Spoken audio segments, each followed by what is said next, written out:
Hello, everybody. This is Ralph Martin from RJ Quality Consulting. I wanted to do a quick video on measurement traceability in ISO 17025. I have been getting a lot of questions from my readers and followers, and I thought I would go ahead and cover this subject.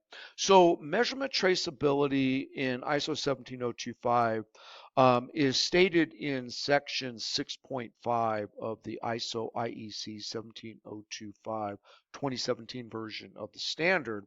So what I'd like to do is talk a little bit about measurement traceability, how it works, what the requirements are, and what are the documentation requirements to meet the requirements of specifically section 6.5 of the standard. If you are a laboratory that's getting ready for an ISO 17025 audit, or you are already accredited ISO 17025 and you just want to know more about meeting the requirements of measurement traceability, then this video is for you. So what I'd like to do is go ahead and talk about, first of all, section 6.5 of the standard, what the standard says, what the requirements are, and what we could do is I can explain what they mean and what that would look like from an objective evidence standpoint. So first of all, in section 6.5 of the standard, and this is right out of the standard, it is in section 6.5.1. It's under metrological traceability. 6.5.1 states the laboratory shall. This is a shall statement, so that means the laboratory shall, and if you don't, you typically will get a nonconformance from an ISO 17025 assessor, such as myself. As many of you know, I'm a certified ISO 17025 assessor, and the thing about section 6.5 of the standard is a lot of accreditation bodies such as A2LA or PJLA or ANAB or any of the large accreditation bodies, typically annually they send out what their number one or top 10 um, nonconformances are at assessments. Section 6.5 is the top section for the standard where nonconformances reside. So if you were to look at the top 10 list of nonconformances from the major accreditation bodies, section 6.5 would be right up there at the top. And I have personally found that to be the case when I audit laboratories. Typically, if I'm going to give nonconformities, they're usually in section 6.5. That being said, so that tells me that there is kind of a lack of understanding in this area, and it also happens to be the one of the most misunderstood sections of the standard. Section 6.51 specifically says the laboratory shall establish and maintain metrological traceability of its measurement results by means of a documented, unbroken chain of calibrations, each contributing to the measurement uncertainty, linking them to an appropriate reference. So what does this mean? And we'll get further on down the requirements, and I'll explain that. So first of all, what is metrological traceability? Metrological traceability, as it is defined in the standard, in the note right under section 6.5.1, states metrological traceability is defined as, quote, property of measurement result whereby the results can be related to a reference through a documented unbroken chain of calibrations, each contributing to the measurement uncertainty. And then it says see Annex A for additional information on metrological traceability. Annex A is Annex A of the standard itself, which defines what some of the documentation requirements are for meeting the requirements of metrological traceability. And I'll talk a little bit about that because it does get into the details in section 6.5.2, which is where we will head to next. So in section 6.5.2, first of all, there are three areas where you can meet the requirements of metrological traceability or measurement traceability, which is another way of saying metrological traceability. The First of all, I want to point out that when it talks about the three types, it is an or statement in the standard. It's not an and statement, and it's not an and/or statement. It is an or statement. And I'll explain to you why that's important. So, first of all, the laboratory shall, another shall statement, the laboratory shall ensure that measurement results are traceable to the international system of units through A or B or C. Again, these are or statements. That means you can do either A, or you can do either B, or you can do either C. A lot of labs will do a combination of A and B, or they'll do A and C. But the standard requires that you do one of the three. So first of all, the first one is calibration provided by a competent laboratory. And then it says under that in the standard, note 1. And keep in mind, a note in the standard is equivalent to a requirement. Note 1, laboratories fulfilling the requirement of this document are considered to be competent. So what does that mean? That means if you are going to get a calibration service provided by an external laboratory or provider, that provider meets the requirements of this document, and this document means ISO 17025. So what that means is a calibration provider that provides a calibration service for your laboratory, whether you're a testing laboratory or a calibration laboratory, needs to be ISO 17025 accredited, and they need to say so on their calibration certificate. They have to be accredited to ISO 17025, and the calibration that they're performing for you needs to be on the scope of their accreditation. And what does that mean? If you are having company A calibrate your thermometers, but company A is only accredited to do balances, then that doesn't count. They have to be accredited to do thermometers. So if you hire a calibration company to do everything in your lab, and then you find out later that they only have balances on their scope, you're wasting your money. So you will get a nonconformity if that calibration item you're having them calibrate isn't on the scope of their calibration accreditation. It would be like if you're a testing lab and you're only accredited to do metals, but you do three other tests like pH and specific gravity. You can't say that you're ISO accredited or ISO 17025 accredited for the items that are not on the scope of your accreditation certificate. You can't tell your testing customers that.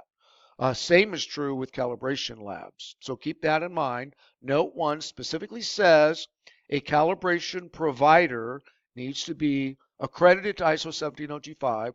And on top of that, they need to have performed the calibration in accordance with ISO 17025. What do you mean by that, Ralph? Let me tell you what I mean by that.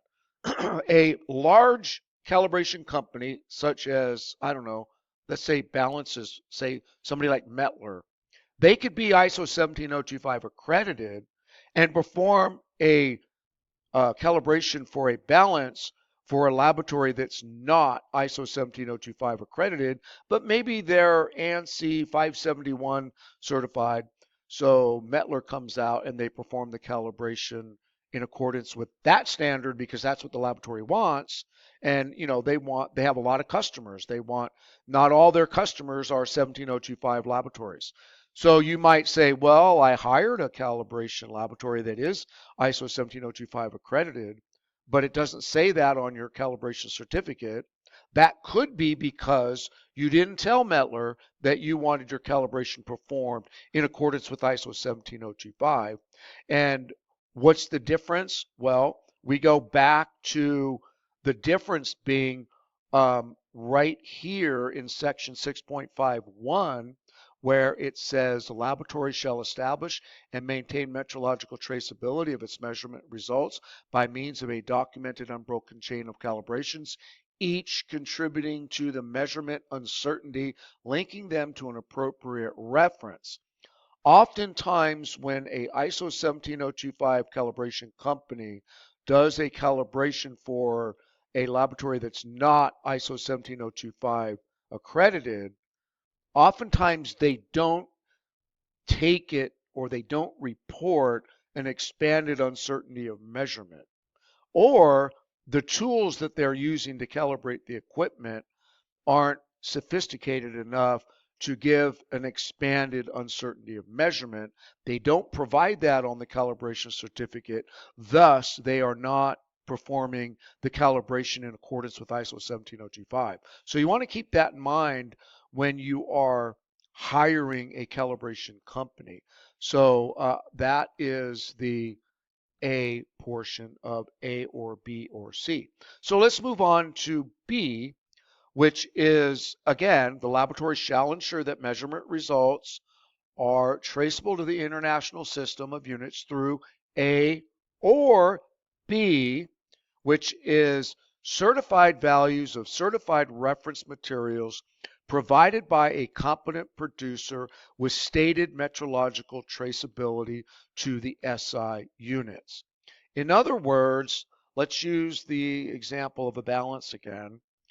Rather than having a calibration provider come out and calibrate your balance, which would be A, you could use reference weights that are traceable to the SI units and perform the calibration yourself. In other words, you make sure 1 gram equals 1 gram within whatever the uncertainty measurement is, and your traceability is to the certificate of analysis of the reference weights you are purchasing.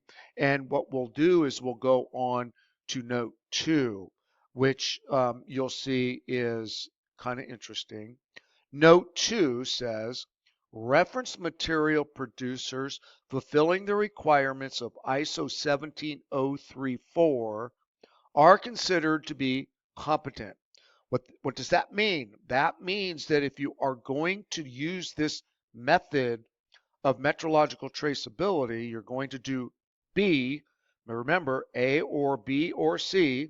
You decide to do B, which means you're going to use a reference standard for your traceability. And you use a reference standard such as reference weights for a balance, maybe in the case of, say, a ICP-MS test for, say, elemental analysis or heavy metals, you use reference standards for the actual elements. You would have a certified reference standard or CRM that would be purchased from a competent producer who is ISO 17034 accredited. So you could do what is known as direct realization of the SI units. That would be B. Or C. What is C? Direct realization of the SI units ensured by comparison directly or indirectly with national, international standards. And what does that mean? So let's say you had a uncalibrated thermometer, and that thermometer, like this is typical of like a large FDA lab. I've audited many FDA food labs, food and drug labs, and those labs are very large and they have a lot of incubators. So, it's very expensive to have a reference thermometer in every one of those incubators. So typically what they'll do is they'll have one thermometer that's a very high quality thermometer that is manufactured by an ISO 17034 producer. And what they do is they buy a bunch of cheap thermometers and they put them in all their incubators and they compare it indirectly to one that is traceable to the SI units through NIST through an ISO 17034 producer. They compare the results and they document that on some sort of tracking sheet. That would meet the requirements of C, which is direct realization of the SI units insured by comparison, directly or indirectly, with national or international standards. The national standard would be the reference thermometer that is purchased from an ISO 17034 producer. The cheap thermometer that you're comparing it from is what you're wanting to calibrate. You want to make sure that the results are within the uncertainty of measurement to the reference thermometer. So again, that is A or B or C. A lot of labs will do a combination of A and B or A and C. I'll give you an example. Again, a balance. Oftentimes, you'll hire a calibration service to calibrate your balance once a year. So that is using A. In the meantime, you're also using reference weights to do intermediate checks on your balance to make sure from day to day that it is functioning properly. That would be a combination of using A and B. Um, the reason for that, one of the reasons why labs use reference standards or reference weights for a balance and not just rely on the yearly calibration is what happens in, like, let's say in the case of a food lab, what happens if, somebody comes out on, I'm cutting this video on June 4th of 2025. So a calibration company comes out, they calibrate your balance, and it's June 4th of 2025. They give you a calibration certificate, everything is cool. And then on 6/4 of 2026, he comes out, finds that your balance is out of calibration. Hey, no worries, I calibrated it. Here's the new certificate, you're okay. Okay, you don't know when that balance went out of calibration. You don't know if that balance went out of calibration on 6/5 of 2025 or 6/4 of 2025. I mean 6/4 of 2024, or you know what I mean? Like you now have a whole year's worth of data that is suspect. So a lot of labs don't like that. That doesn't give them that warm, fuzzy feeling that their balance is working properly. They have a bunch of data that they're not sure about now. And what happens if, like, a food lab did a recall on, broccoli or something because they determined that it had salmonella poisoning or something like that, and then they found out, a year later that all those results were suspect. Now they're not sure of their results, so that could be a problem. So what happens is they'll use reference standards to check their balance daily or weekly or whatever based on risk, right? So that would be a reason why a laboratory would choose to do A and B, even though the standard requires A or B or C. So I hope that makes sense. So the traceability requirements are, again, I'm going to review.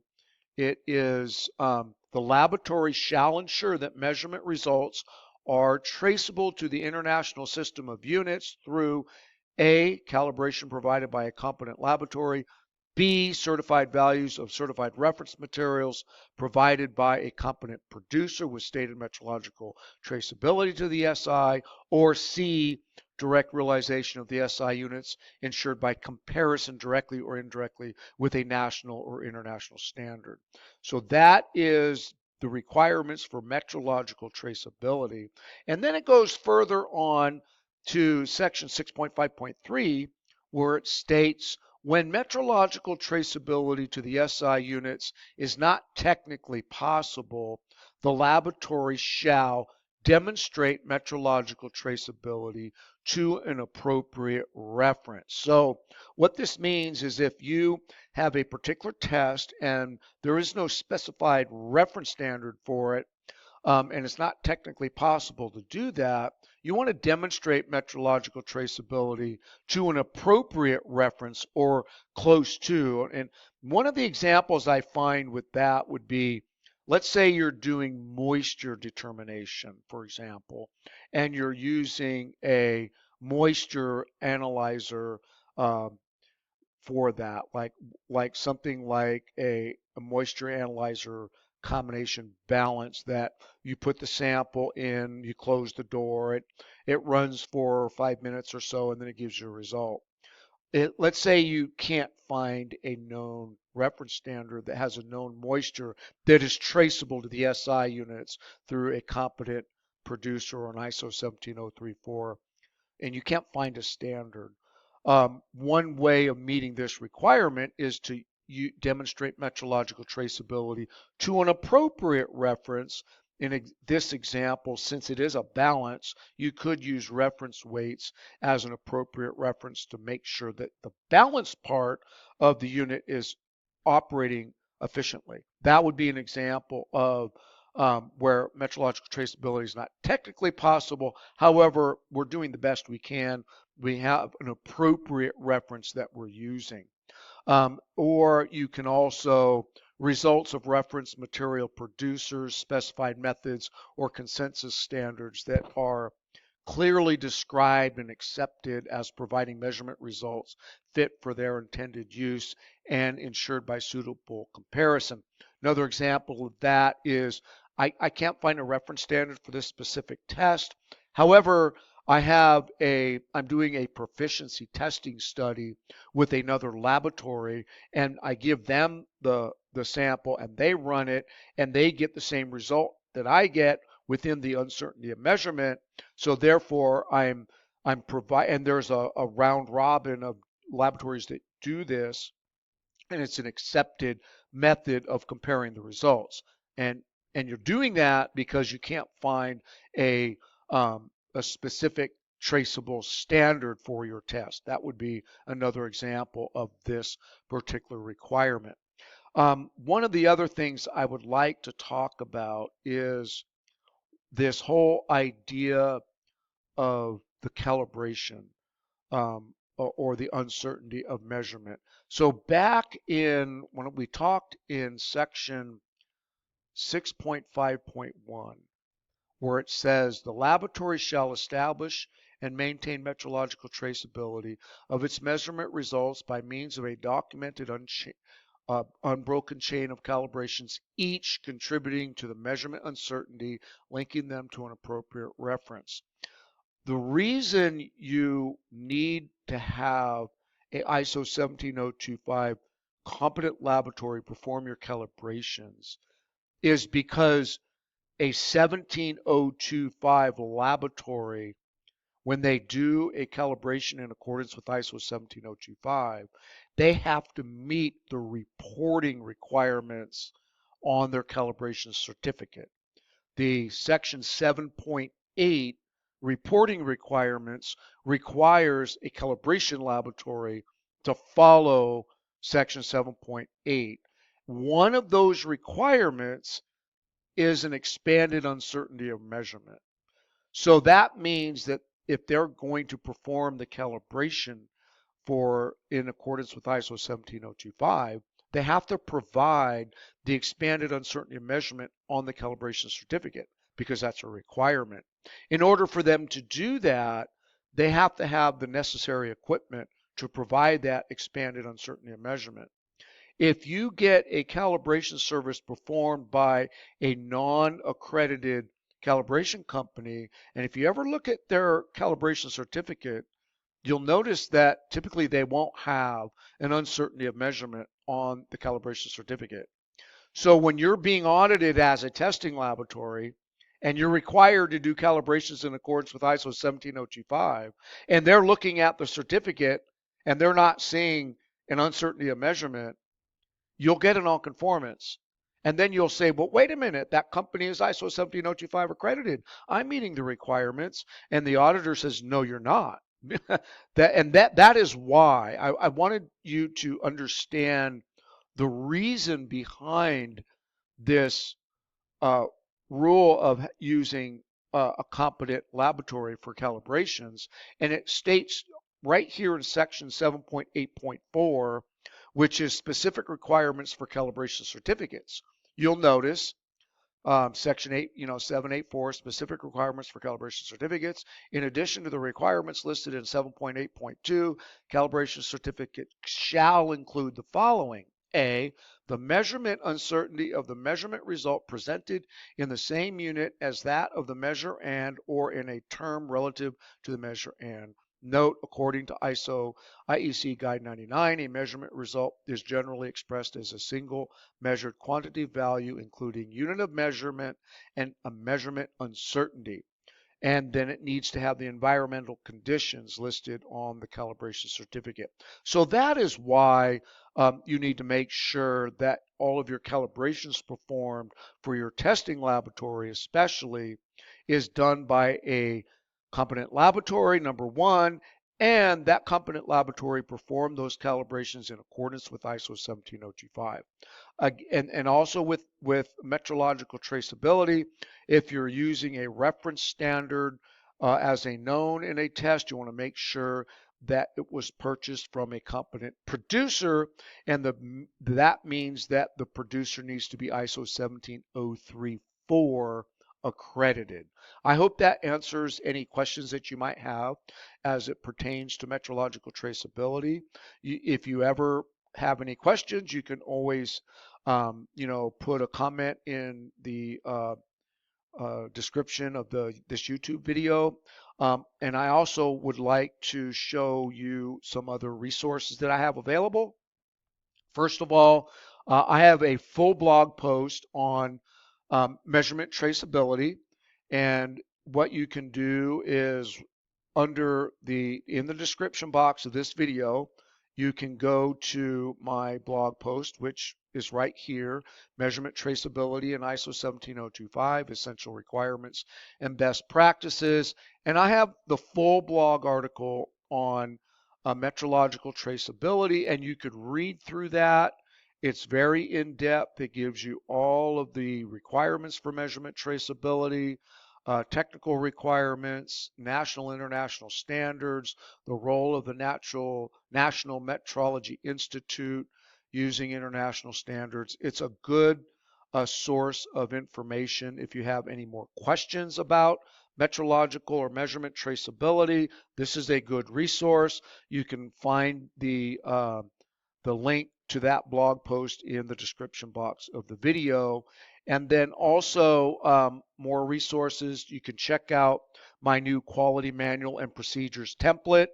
These are basically with these templates, if you access my templates, you will have all of the documentation required to meet the requirements of the ISO IEC 17025 2017 version of the standard. I have a full-blown quality manual template that covers all of the clause elements. It's aligned with all the clause elements of the standard.